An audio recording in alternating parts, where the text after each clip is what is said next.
Hello everyone, welcome back to Outreach Academy. तो पिछले class में हमने देखा था डेल ऑपरेटर को और उसका इंट्रोडक्शन देखा था। हमने देखा था कि उसको हम कैसे कैसे अप्लाई कर सकते हैं किसी स्केलर फील्ड पे और किसी वेक्टर फील्ड्स पे, और क्या क्या हमें रिजल्ट मिल सकता है। हमें स्केलर मिल सकता है या हमें वेक्टर मिल सकता है। फिर उसके बाद हमने उसका सबसे पहला एप्लीकेशन स्टार्ट किया था जो था gradient of a scalar field, और फिर उसमें हमने देखा था कि हम ग्रेडियंट कैसे निकालते हैं किसी स्केलर फील्ड का, और फिर उससे रिलेटेड हमने एक क्वेश्चन देखा था। फिर आज हम क्या करते हैं, अपने कॉन्सेप्ट को आगे बढ़ाते हैं और हम कुछ और इसमें सीखते हैं। आज हम दो डेरिवेशन सीखेंगे जो कि कुछ नया नहीं होगा, ये आपको पहले से पता ही है, बस उसी को थोड़ा यहाँ पे नए फॉर्म में हम इसको देखेंगे।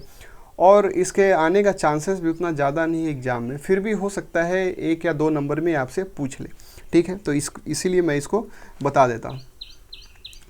तो पिछले क्लास में हमने क्या देखा था कि पिछले क्लास में हमने देखा था कि अगर हमारे पास कोई भी वेक्टर क्वांटिटी है, कोई भी स्केलर फील्ड है फाई, तो उसका जो ग्रेडियंट हम कैसे निकालते थे, उसका हम ग्रेडियंट निकालते थे dow phi by dough x plus j cap dow phi by dow y plus k cap dow phi by dough z, ये हम करते थे। अब हम क्या करेंगे कि मान लीजिए हमारे पास दो स्केलर फील्ड है, एक फाई है और एक साई है। ये क्या है, टू स्केलर फील्ड्स है। और हमें क्या कहा जा रहा है, हमें कहा जा रहा है कि आपको ग्रेडियंट बताना है इन दोनों के प्रोडक्ट का। मतलब you have to say the gradient of product of phi and psi. इसका मतलब आपको क्या निकालना है, आपको निकालना है gradient of phi into psi. ठीक है, तो आप ये सोच रहे होंगे कि ये कौन सी बड़ी बात है, हमें फाई गिवन है और हमें साई गिवन है, तो हम दोनों को मल्टीप्लाई कर देंगे, फिर हमें कुछ एक नया एक्सप्रेशन मिलेगा, और जो भी हमें नया स्केलर फील्ड मिलेगा उस पर हम क्या करेंगे, ग्रेडियंट को फिर से अप्लाई कर देंगे और हमें कुछ ना कुछ वेक्टर क्वांटिटी मिल जाएगा और हमारा प्रॉब्लम सॉल्व हो गया, हमारा रिजल्ट आ गया। तो फिर क्या ज़रूरत है इसका, तो एक इसका ज़रूरत क्या पड़ सकता है, मैं आपको थोड़ा सा बताने की कोशिश करता हूँ। आपको ये समझ में आ रहा होगा कि जो फाई है हमारा वो एक्स वाई और जेड का फंक्शन है। तो फाई हो सकता है कि बहुत ही कॉम्प्लेक्स फंक्शन हो एक्स वाई जेड का, like x to the power 9, y to the power z, उसके बाद हमारा वाई टू द पावर कुछ 8 and z to the power 5, plus फिर यहाँ पे एक टर्म, प्लस फिर यहाँ पे एक टर्म, प्लस फिर यहाँ पे एक टर्म।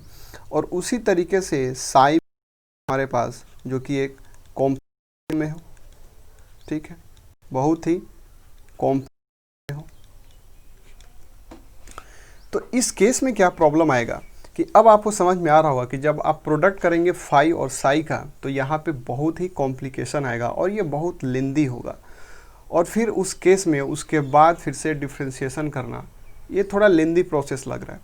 लेकिन हम आगे देखते हैं कि कैसे इसको हम सिंप्लीफाई कर सकते हैं, कुछ हद तक हम कर पाएंगे, उतना वैसे ये कारगर नहीं है, इसलिए मैंने पहले ही बोला कि ये उतना इम्पोर्टेंट नहीं है। ठीक है, तो आपसे ये निकालने नहीं पूछा जा सकता है कि फाई एंड साई का जो प्रोडक्ट है उसका ग्रेडियंट निकालिए, तो आप नॉर्मल मेथड से भी कर सकते हैं अगर इतना कॉम्प्लेक्स नहीं है, लेकिन हो सकता है ये डेरिवेशन आपसे पूछ लिया जाए। तो चलिए इसके हम डेरिवेशन को देखते हैं। और एक बात मैं आपको ये बता दूं कि डेल ऑपरेटर से रिलेटेड जितना भी डेरिवेशन है सबका एक खास बात है कि इसका डेरिवेशन बेहद ही आसान है, और रीज़न है कि इसमें हमें कुछ मैनिपुलेट करने का ज़रूरत नहीं होता है। हम प्रोसीजरल वे में आगे बढ़ेंगे, जिसका जो वैल्यू है हम उसको पुट करेंगे, कैलकुलेट करेंगे, ऑटोमेटिक एंड में हमारा फाइनल रिजल्ट आ जाएगा। तो यहाँ भी हम वैसे ही करेंगे, सिंपल जो डेल ऑपरेटर का वैल्यू है हम यहाँ पर डालेंगे, plus j cap dough y plus k cap dough by dough z. ठीक है, और यहाँ बगल में हमें किसका निकालना है, फाई इंटू साई का। अब फाई और साई जो है आपको पता है वो भीतर जाएगा, तो हमें क्या मिलेगा, i cap dow of phi into psi dow x plus j cap dow phi into psi dow y plus k cap dow phi into psi by dough z. ठीक है, अब देखिए यहाँ पे आपको दिख रहा होगा कि ये भले ही पार्शियल डिफरेंशिएशन है लेकिन है तो डिफरेंशिएशन। तो यहाँ भी डिफरेंशिएशन का हम प्रोडक्ट रूल लगा सकते हैं। और प्रोडक्ट रूल क्या बोलते हैं डिफरेंशिएशन का, कि डी बाई डी एक्स है, अगर दो फंक्शन है, मान लीजिए कि ए है और बी है, तो इसका डिफरेंशिएशन क्या होता है, first function as it is into differentiation of second function plus second function as it is and differentiation of first function. ठीक है, ये होता है। तो यहाँ भी हम यही काम करेंगे। तो हमें क्या मिल जाएगा, i cap phi into dough psi by dough x plus psi into dough phi by dough x plus, अब जे कैप में हम देखते हैं तो यहाँ भी वैसे ही होगा, phi into dough psi by dough x plus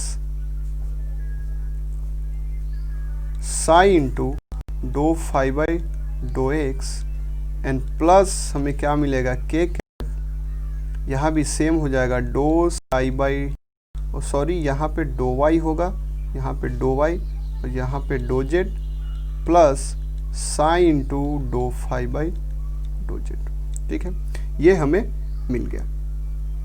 अब हम क्या करते हैं कि यहाँ देखिए फाई है, यहाँ भी फाई, यहाँ भी फाई और साई अलग है, तो हम फाई वाले को एक जगह क्लब करेंगे और साई वाले को एक जगह। तो हम लिखते हैं फाई इंटू, अब देखिए यहाँ से हमें क्या मिल जाएगा, i cap dow psi by dough x plus phi वाले को हम एक जगह क्लब करते हैं, तो j cap dow psi by plus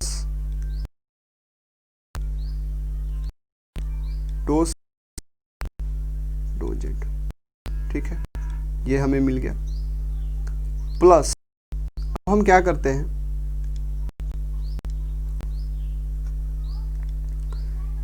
कि साई को वैसे ही हम एक जगह क्लब करते हैं। तो देखिए ये और ये, तो हमें क्या मिल जाएगा, आई के doh phi by dough x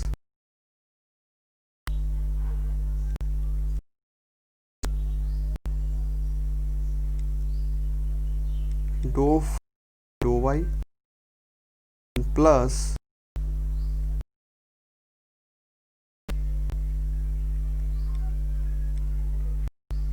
dough phi by, ठीक है, ये हमें मिल जाएगा। अब देखिए, अगर आप गौर से देखिए तो इसको हम क्या बोल सकते हैं, इसको हम बोल सकते हैं gradient of psi. Of psi निकालना होता तो उसका यही रिजल्ट आता ना, i cap into dough psi by dough x plus j cap dow psi by dow y plus k cap dow psi by dough z. तो इसको हम लिख सकते हैं phi into dow of Sai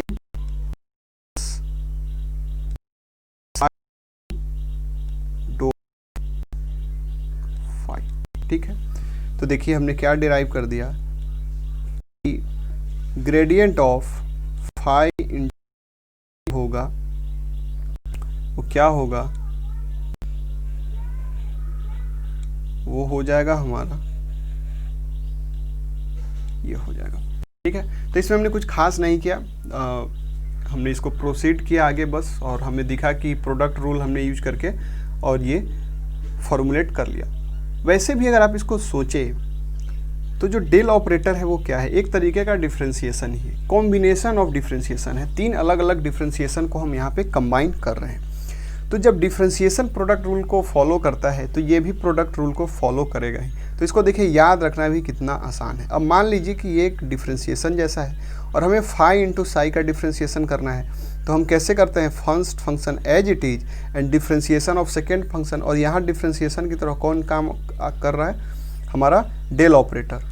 तो ये and plus second function as it is and differentiation of first function, यही तो है। ये बिल्कुल सिंपल है, इसको याद रखना और इसको डिराइव करना भी। अब हम आते हैं कि इससे क्या हमें फ़ायदा मिलेगा। जैसे ये केस जो हमने लिया था कि फाई हमारा बहुत कॉम्प्लेक्स हो गया और साई हमारा बहुत कॉम्प्लेक्स हो गया, तो अगर हम नॉर्मल करते, अगर हमें ये नहीं पता होता है तो हम क्या करते कि इन दोनों को आपस में मल्टीप्लाई कर देते और फिर जो मल्टीप्लिकेशन आता उस पर हम क्या करते, डेल ऑपरेटर अप्लाई कर देते। और यहाँ पे हमें दिख रहा है कि थोड़ा सा हमें कॉम्प्लेक्स मिलता, क्योंकि इसमें बहुत ज़्यादा टर्म है और फिर इन टर्म्स को मल्टीप्लाई करना थोड़ा टेढ़ा काम है। अब हम देखते हैं कि क्या इससे हमें कुछ खास फ़ायदा मिलेगा। तो देखिए, कुछ खास फ़ायदा आपको मिलेगा नहीं कैलकुलेशन वाइज, अभी भी आपको उतना ही लेंदी कैलकुलेशन करना पड़ेगा, लेकिन थोड़ा सा बेनिफिट ये होगा आपको कि इसमें हम क्या कर रहे हैं कि पहले डिफ्रेंशिएट कर रहे हैं। देखिए यहाँ पे पहले मल्टीप्लाई कर रहे हैं और फिर उसको डिफ्रेंशिएट कर रहे हैं। डिफ्रेंशिएट करने का मतलब उस पर हम उसका ग्रेडियंट निकाल रहे हैं। और यहाँ पे हम क्या कर रहे हैं, पहले डिफ्रेंशिएट करेंगे फिर मल्टीप्लाई, पहले डिफ्रेंशिएट फिर मल्टीप्लाई। तो इससे क्या होगा कि कहीं ना कहीं जो इनके पावर्स है वो एक हमारा कम जाएगा, यहाँ और फिर बाद में उनको मल्टीप्लाई करना होगा।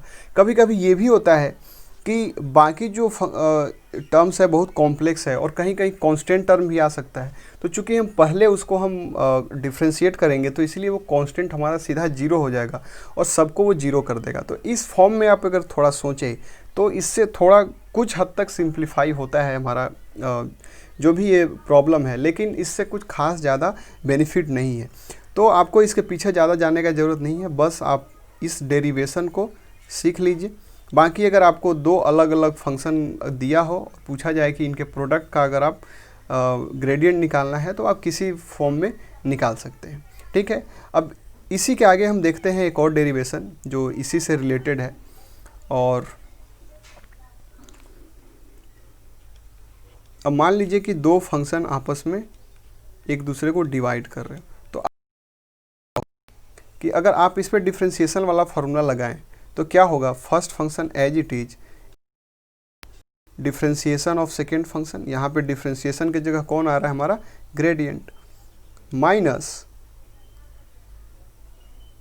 First function as it is gradient of second function divided by जो डिनोमिनेटर में फंक्शन है उसका स्क्वायर। ठीक है, ये है और इसको आप खुद से प्रूव करने का कोशिश कीजिएगा, क्योंकि इस पे ज़्यादा टाइम वेस्ट करना उतना ठीक है, ये आपका हो गया, ट्राई कीजिएगा। ठीक है, देखिए यूनिवर्सिटी का एग्ज़ाम है, बहुत टफ क्वेश्चंस तो नहीं आते हैं, तो उसमें आपसे कुछ भी पूछा जा सकता है, तो इसको हम निगलेक्ट नहीं कर सकते हैं क्योंकि ये आपको सिलेबस में मेंशन है अच्छे से। और आई होप आप फर्स्ट ईयर में तो ये है नहीं, तो शायद इस ऑपरेटर से आप फर्स्ट टाइम इंट्रोड्यूस हो रहे हैं, तो इससे इजी से इजी क्वेश्चन भी आपसे पूछा जा सकता है। ठीक है, तो इसको आप एक बार डिराइव कर लीजिएगा और वैसे ही करना है आपको, बस जो ये हमारा ऑपरेटर है इसका वैल्यू यहाँ पे रखना है, फिर उसमें आप यहाँ पे जैसे वहाँ पे हमने प्रोडक्ट रूल लगाया था, यहाँ पे आप डिवीज़न रूल लगाएंगे और फिर आप चीज़ों को एक साथ करके देखिएगा। फिर डिवीज़न रूल लगाने के बाद हम क्या करेंगे, साई को एक तरफ लेंगे और फाई को एक तरफ लेंगे, तो आपको ऑटोमेटिक सब कुछ दिखने लग जाएगा, आपको पहले वाले प्रॉब्लम से हिंट मिल जाएगा।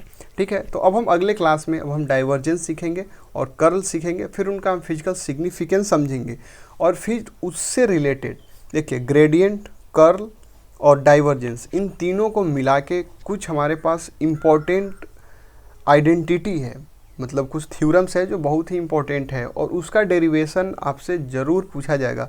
और अगर डेरिवेशन नहीं भी पूछा गया तो उस पे बेस्ड आपसे प्रॉब्लम ज़रूर पूछा जाएगा। तो ठीक है, चलिए मिलते हैं नेक्स्ट क्लास में।